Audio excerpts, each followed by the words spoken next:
right now, I think we still got blue skies to build cars. I mean, square body trucks and the 60 to 66 trucks are getting to be hard to buy. And the 67 to 72s are off the shelf because you could buy them and build your own truck. But, you know, that four-wheel drive market is big right now. So I think that you're going to see where people are going to start to enjoy bigger, you know, four-wheel drive trucks, you know.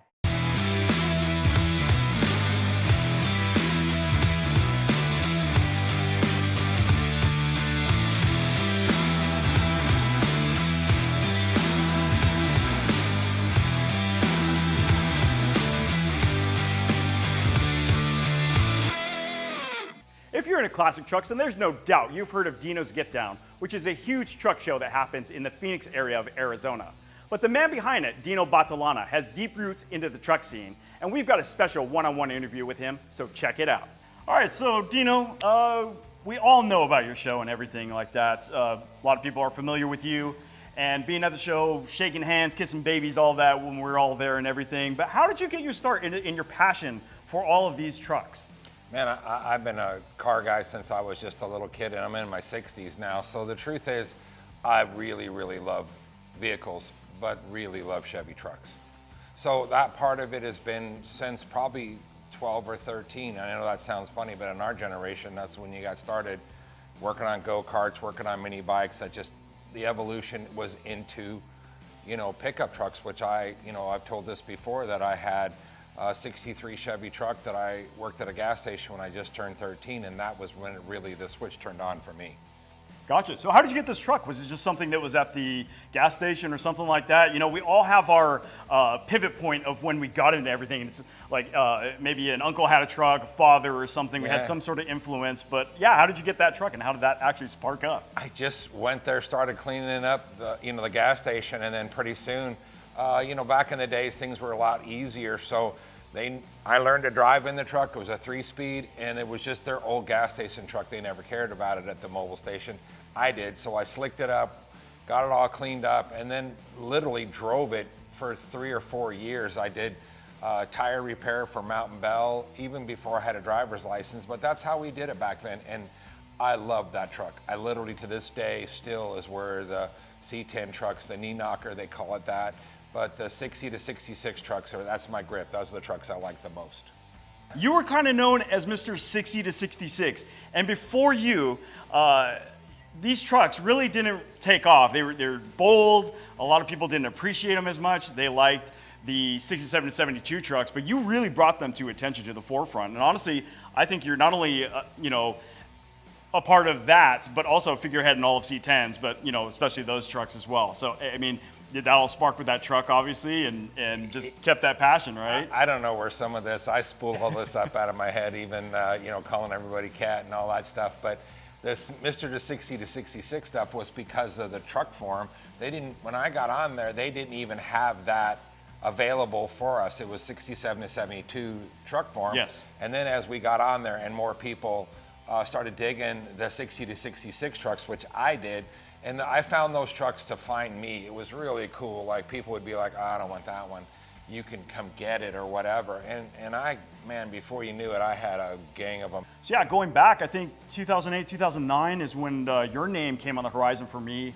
I was like, or I had do still have my 62 GMC, and I was kind of interested in air rides, and just went online and couldn't find anything until I went to 6772 forum, and that's where your name came up. And then I noticed you were partnering up with Nate Porterbuilt and all of that, and that's where things kind of kicked off with like modern suspension for these trucks. I noticed that he had an airbag system that you guys pretty much prototyped on a truck that you had, right? Mm-hmm. Yeah, I mean, honestly, like, since I've told this before, I'm 64, and since I was 12, I've never not had a C10 truck. And then so I had a panel truck. I met Nate, but this old boy named Paul Zeller was the guy that got me motivated, because he's an old school guy, so he told me how to pancake cross members. So at that time, he took the meat out of the cross member that lowered the truck down, and that was just one of those things that was unreal when you could put the bumper on the ground.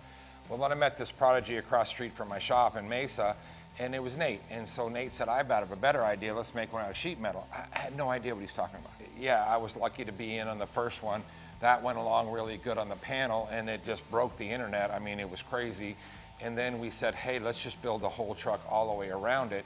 So I did the 64, and then after I did the 64, I did a square body truck. I bought one purposely, but at that time we used a KP6 link on the rear, which was coming out. But at the time, like, yeah, I got to be lucky to be pushing that movement forward, and it was just because I just wanted those trucks super low. You know what I mean? Yeah. And that's the reason I was looking back in the day, just looking for options. I know before you, IF Custom was really known for doing old trucks or doing C10s as well, but they were doing, like you were saying, either pancaking or figuring out some other way, making a chassis, or actually, no, what they were doing was they were Zing the frames, which it works, but then you've got all the old tech, all that stuff, and the porta-build system that you guys were developing really leveled things up. And I think that's when rack and pinion steering was being used, all that stuff to make these trucks drive a lot better and have more response and all of that. And it really made a really huge impact on the scene. And obviously, and then once that was developed into a DIY kit, that's when things just exploded from there. And then that's when, like, Keith Indebillet was the guy that came on the scene, hot rod builder. Like I said, very inspiring for me as a car guy to build even a nicer, tidier, this and that. And then, of course, that's when I met Dell. And Dell's another hot rod builder guy who also came on that you could tell that he had those skills, and he did the same thing. So Dell, like, came in and he's got real cool style like Keith, and they're similar in some ways because but at the same time you could always tell my truck because I like a rake, so it was one of those things. But yeah, that's when I met those cats. It was right around, I'd probably already been about 4 years into doing some of this before I met Nate. And then, so like 2004, and you think about that, that was a long time ago. Wow. I had black hair. No, I didn't. I didn't have black hair. I'm just kidding. I don't think I've ever had black hair. And I think around that time, it was just a sweet spot. Interest was already rising in all of these trucks with what you guys were doing as an example. And Dell's just style, and your style as well. You've got a bit of an old school style. You do, you do LSs in some trucks, but you also do a lot of small blocks still in these trucks. And you keep original style.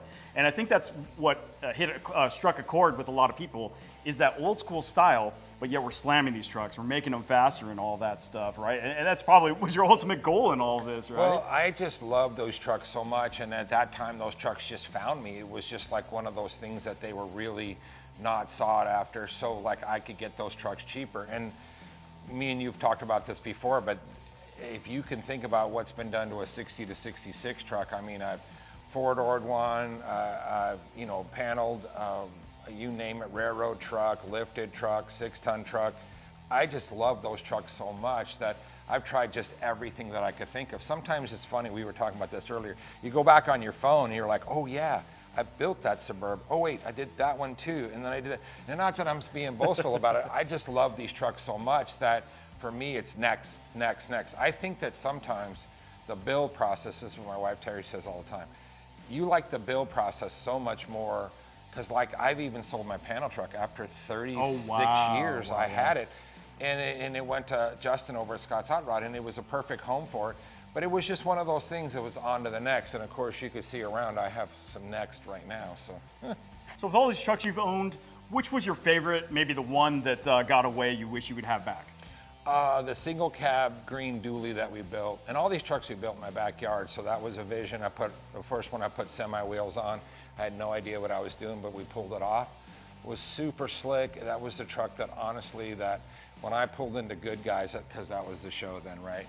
I pulled in and it was like, had that Jesus effect of just people parted when I came in, and then whoom, and it was kind of a really neat thing to be able to see where people dig what you like, because Good Guy crowd doesn't really, at that time, wasn't really digging the truck stuff. So that part was really cool to be able to see people just dig what I did, Yeah, they were more old school, and that's where us with the trucks and you guys and Dell and everybody else that was in the scene really changed things, because we had newer styles, but still respected the old stuff, but changed things quite a bit. My favorite was the four-door that you did originally. I think that was the green truck, and then you bought a cab and then stretched the frame and all this stuff.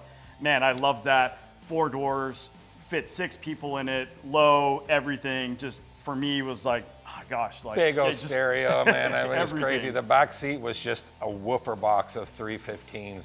So it was, there wasn't even it was actually just a seat that was a woofer box. We fired them down and we just put cushions on it, and that was crazy. But yeah, those 4-door trucks were hard to find. I was lucky enough to do a railroad truck, and that's the one Kevin stretched my 64, which had one of the second Porterbilts on. And then that was the single axle. And then I had a chance to buy another truck, a 4-door, that was the knee knocker one. So the 63, and then we built that, stretched that axle, got to do a much better job. Hubcap built me these ridiculous back rear fenders. And the symmetry was like perfect. I love that truck. I went to paint prison, lost interest after 2 years. The guy put it to sleep. That happens. Everybody has a paint story. And then Seth over at Switch bailed me out, put it all back together. We got it running. I loved it, but somebody loved it more than me. And had to have it, and then did some slick work to it. He's a body guy. And then it came back over. He sold it to Paul Tracy, and then it went. That's what it was. Gotcha. So interest was high in all this stuff. Is this kind of when Get Down started to come about? And how did all that start? Renee C10 King, which is a really good friend of mine on the internet, we got to be buddies over there.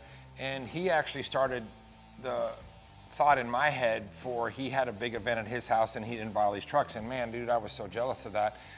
And I wanted to have something like that. So I just invited friends over to my house, kind of like he did, but at a small, he would get a bunch of people over there. Like, I think he'd have like 60, 70 trucks there.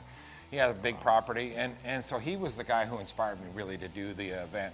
And of course we wanted to do it in front of at that time, Good Guys was the show, right? So there was nothing really else, going on that was popping like that. So I did just a little get together over my house with like 30 friends.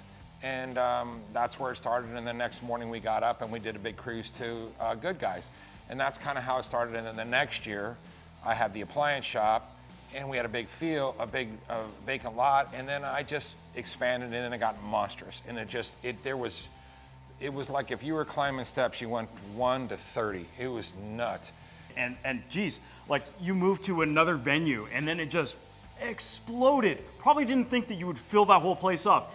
And it was just like overboard. Like it took hours for vehicles to get in and stuff, which kind of sucks for people. But I think you got that figured out and everything. Yeah. Now I think that's all well polished out. You've fine-tuned all of that process. And man, I have to hand it to you, man. It is my favorite show to go of the year. Not only is there most vehicles that I get to see anywhere else within my style, what I do and what I show, but yeah, the vibes are cool. We love hanging out, and that's part of the problem. I try to work, and then it's just like I see so-and-so and whatnot, and then it's just like I'm talking all day, and it's like, I gotta work. Well, and we've been cultivating. I mean, thank God Terry just does all the heavy lifting, obviously. Our vendors all do a good job, and we love the fact that there's a hat for every head. I say that crap all the time.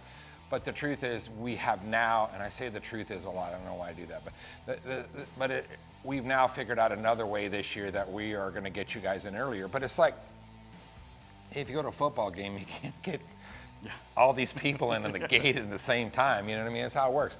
So at the same time, we're working on just evolving and doing a better job. So we got some ideas for this year now to even improve the event even more.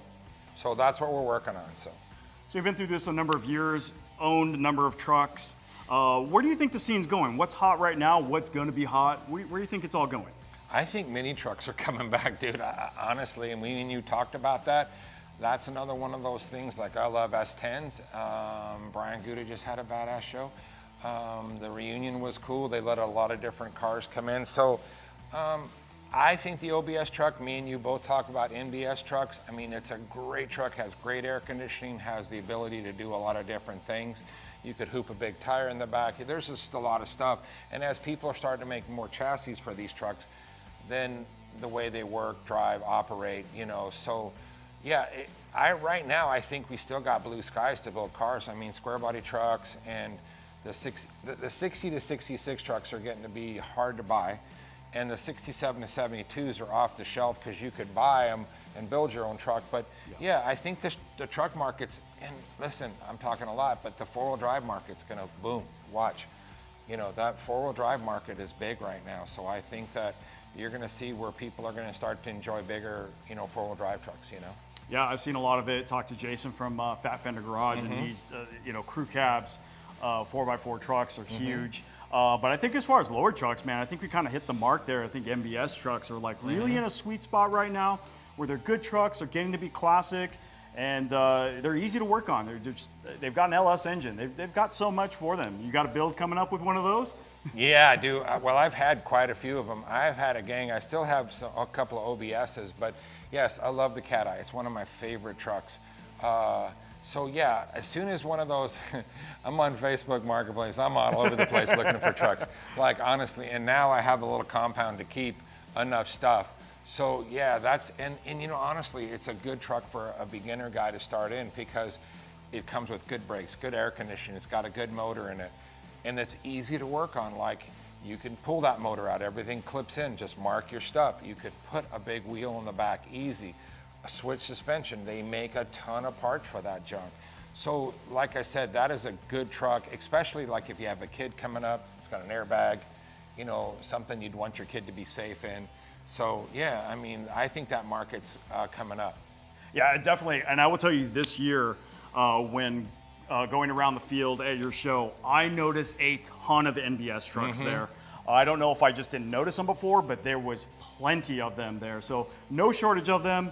I kind of think they're coming up and all that stuff, so that's pretty exciting to see that, yeah, they're welcome at Get Down as well. So, and a lot of these shows coming up. But what do you think about the new stuff? You know, like Fat Fabs have been doing full chassis, these brand new trucks, laying them out on like 30-inch wheels and all of that. What do you think about all that? There's a market for those trucks because first of all, it takes quite the dude to be able to spend that much money on a truck and then just rip it to pieces and make it cool, and then not only that, be functional, like tow a trailer with it, you know, and all this other stuff on 30-inch hoops. I don't know if anybody knows how hard that is to take a 30-inch wheel mass and stuff it up and make the car touch the ground. It's on a Duramax. Yeah, and make it work with all the components and all of that stuff. Yeah, man.